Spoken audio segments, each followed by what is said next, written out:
گزارش کرتا ہوں برادر عزیز صدیق محترم بھائی مشتاق صاحب سے کہ وہ آئیں اور اپنی سریلی آواز سے بڑا مجلس کو گرم کریں اور ایک نظم پیش کریں۔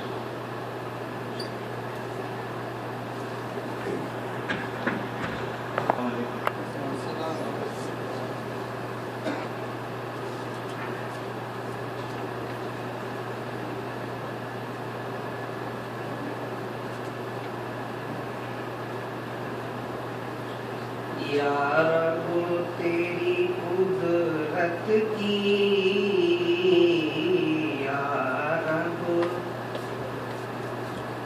یا رب تیری قدرت کی یہ جلوہ نمائی ہے، یا رب تیری قدرت کی یہ جلوہ نمائی ہے۔ تو نے بڑی حکمت سے، بڑی حکمت سے یہ بزم سجائی ہے، یا رب ایک قطرے بے جان کو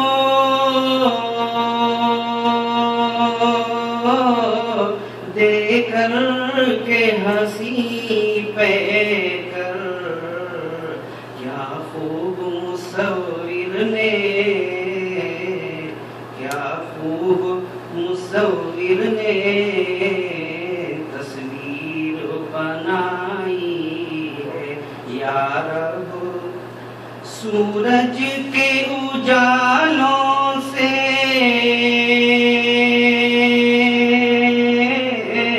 ہر ذرہ ہوا روشن، سورج کے اجالوں سے ہر ذرہ ہوا روشن، خلق دو عالم نے کیا شمع جلائی ہے، خلق دو عالم نے کیا شمع جلائی ہے، یا رب تیری قدرت کی ہر صبح وسا، یا رب تیری ستائش ہے، ہر صبح وسا، یا رب تیری ستائش ہے، باغات میں چڑیوں کی، باغات میں چڑیوں کی نغمہ سرائی ہے، باغات میں تیری ہدایت سے معلوم ہوا ہم کو، تیری ہدایت سے معلوم ہوا ہم کو، کیا چیز بھلائی ہے، کیا چیز بھلائی ہے، کیا چیز برائی ہے، یا رب جب قلب میں ہو تیری یادوں کا دیا روشن، جب قلب میں ہو تیری یادوں کا دیا روشن، اس دل میں کوئی ظلمت، اس دل میں کوئی ظلمت آنے نہیں پائی ہے، یا رب ہم جب کبھی پھنستے ہیں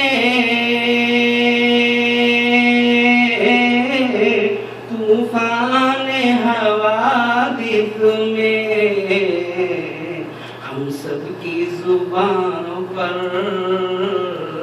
ہم سب کی زبان پر تیری ہی دعائی ہے یا رب، بس تیرے سوا کوئی معبود نہیں میرا، بس تیرے سوا کوئی معبود نہیں میرا، تو صاحب عظمت ہے، تو صاحب عظمت ہے، تیری ہی بڑائی ہے یا رب، تیرے ہی لیے یا رب یہ حمد کے نذرانے، تیرے ہی لیے یا رب یہ حمد کے نذرانے، شالق تیرا دیوانہ، تیری ہی خدائی ہے یا رب۔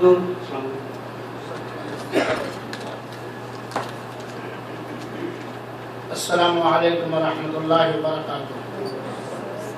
الحمدللہ نحمده ونستعینه ونستغفره ونؤمن به ونتوکل علیہ ونعوذ باللہ من شرور انفسنا ومن سیئات اعمالنا، من يهده الله فلا مضل له ومن يضلل فلا هادي له، واشهد ان لا اله الا الله وحده لا شريك له، واشهد ان محمدا عبده ورسوله، اما بعد فان خير الحديث كتاب الله وخير الهدي هدي محمد صلى الله عليه وسلم، وشر الامور محدثاتها وكل محدثة بدعة وكل بدعة ضلالة وكل ضلالة في النار۔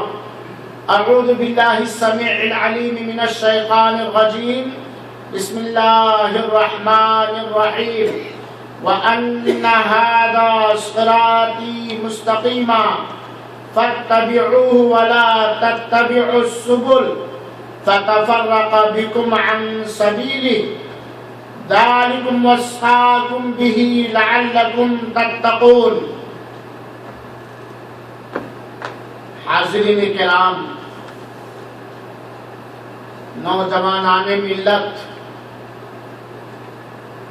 عزیز ساتھیوں، بزرگوں اور دوستوں، آج بتاریخ 6 اگست سن 2015 بروز جمعرات بعد صلاۃ عشاء احسا اسلامی سینٹر کے اس ماہانہ اجلاس عام کا عنوان ہے بدعت اور اس کے ظاہر ہونے کے اسباب۔ چونکہ ہمارے کچھ احباب نے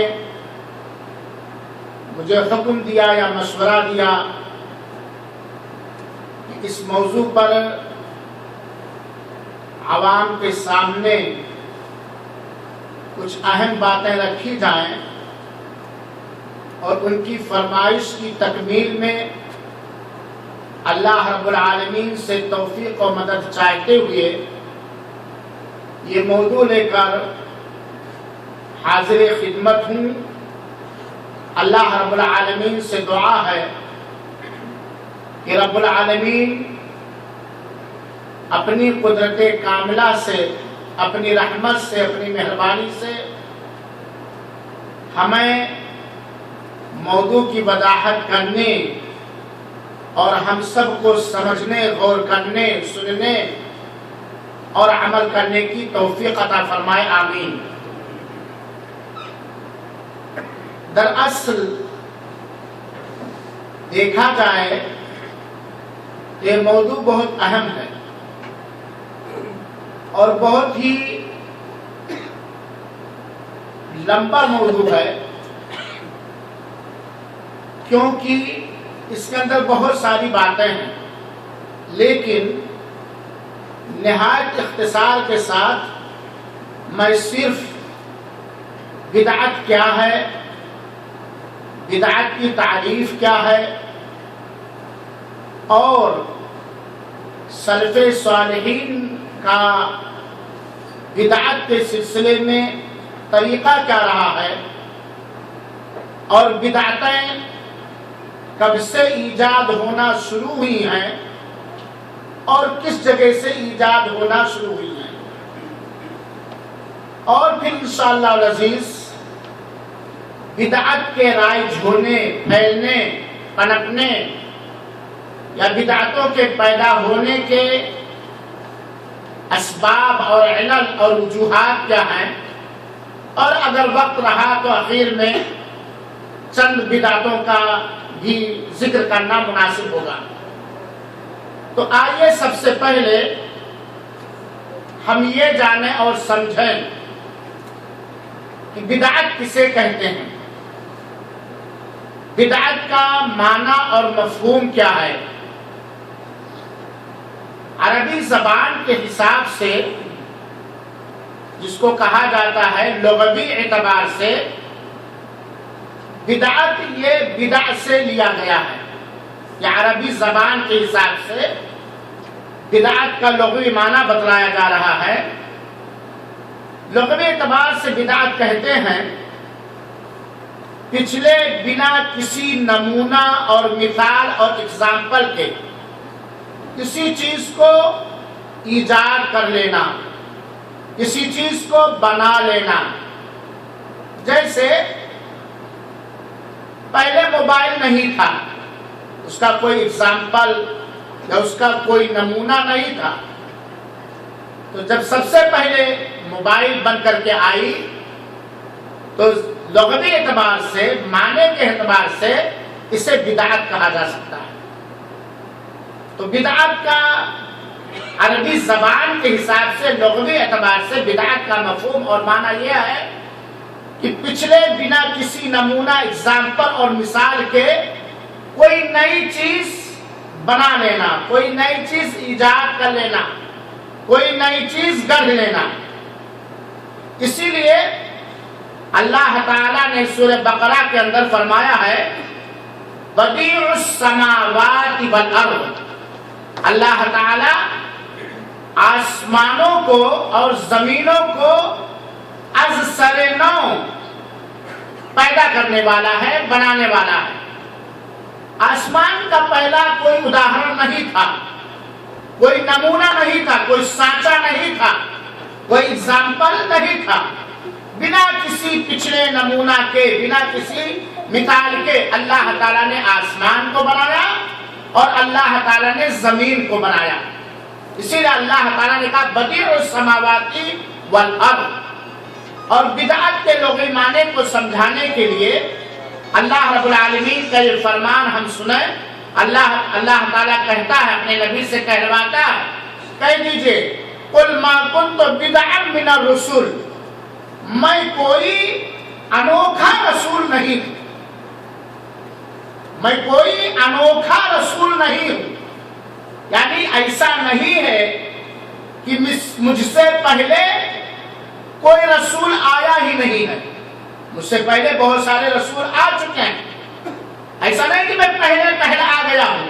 اس سے پہلے کوئی رسول، کوئی پیغمبر، کوئی نبی آیا ہی نہیں ہے، بلکہ مجھ سے پہلے بہت سارے نبی اور بہت سارے رسول یہ آ چکے ہیں، اور اللہ کی رسالت، اللہ کا پیغام، اللہ کے بندوں کے نام مجھ سے پہلے بہت سارے رسول لا کر کے پہنچا چکے ہیں۔ ان دونوں آیتوں کو پیش کیا گیا ہے یہ سمجھانے کے لیے کہ زبان کی حیثیت سے، لغوی اعتبار سے بدعت کا معنی اور مفہوم اور مطلب ہوتا ہے کہ بنا ثابت کسی مثال کے، بنا پچھلے کسی مثال کے کسی چیز کو گڑھ لینا۔ اور یہ سمجھنا بہت ضروری ہے، بدعت کا لغوی معنی اور بدعت کا شرعی معنی سمجھنا بہت ضروری ہے، کیونکہ بدعتی جماعتیں